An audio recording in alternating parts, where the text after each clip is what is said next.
The brush that changed the century. Rain, cobblestones, the Academy Gate.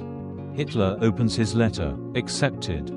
A small decision by one professor, Griepenkerl, goes unnoticed in history books.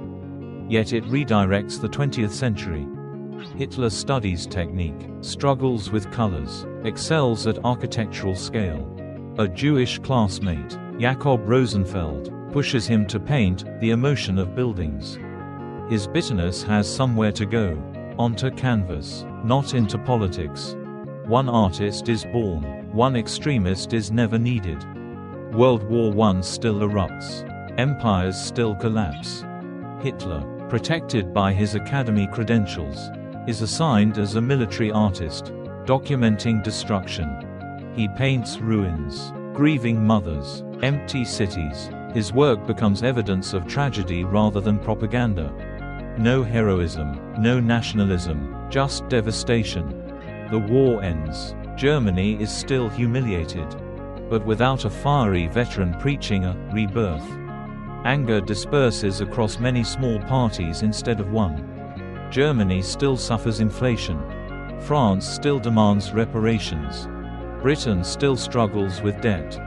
Anti-Semitism exists in Europe, but remains fragmented, not weaponized by a single charismatic leader. The Nazi Party remains marginal, never uniting industry, military, or youth. Europe becomes unstable, divided, but not explosive. Without a rallying symbol, fascism doesn't dominate Germany, but milder nationalism spreads across many countries.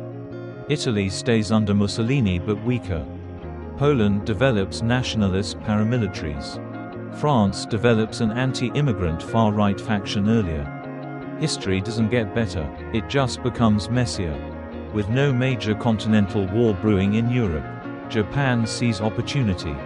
1931 Manchuria, 1937 Nanjing, 1941 Southeast Asia. But now, the US has no European war to prepare for. American resources focus early on Asia. Japan faces a stronger opponent quicker. Pearl Harbor still occurs, but the Pacific War ends faster, with no atomic bombs, because nuclear funding is slower without total war urgency.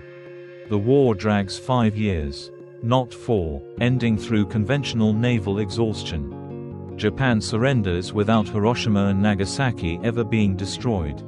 No Holocaust. No systematic genocide.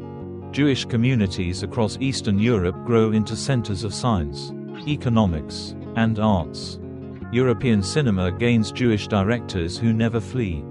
German physics keeps Einstein, Szilard, and Meitner inside Europe instead of America. Result: atomic research becomes a European project, not American. Israel is founded peacefully through diplomacy after 1950.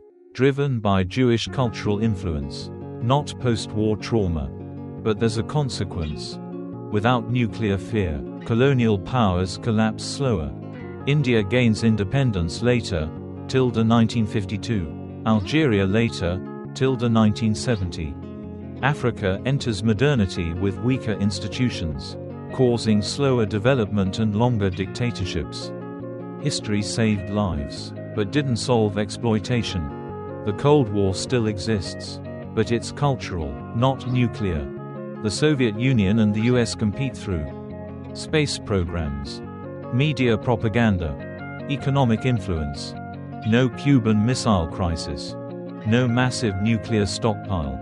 No Korean War, but Japan and South Korea become the US's primary Asian tech partners. The USSR survives longer, until 1998. Collapsing due to financial stagnation, not military exhaustion. Global conflict becomes more about markets, culture, and technology than bombs. Technology timeline shifts. Nuclear power rises slowly, oil holds dominance longer.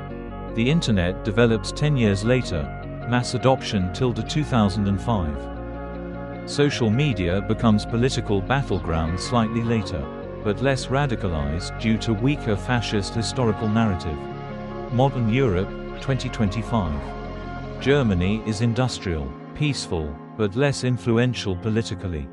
Poland and Hungary hold stronger nationalist parties due to no World War II lessons. The EU forms later, 1998. Weaker, more economic than political. Asia, 2025. Japan never becomes a pacifist nation, remains militarily active. China rises slower due to US intervention in Asia earlier. Korea and Japan become leading tech and cultural superpowers. The Middle East. Israel exists but with less hostility. Without atomic trauma, nuclear programs are not urgent, reducing arms races. And Hitler.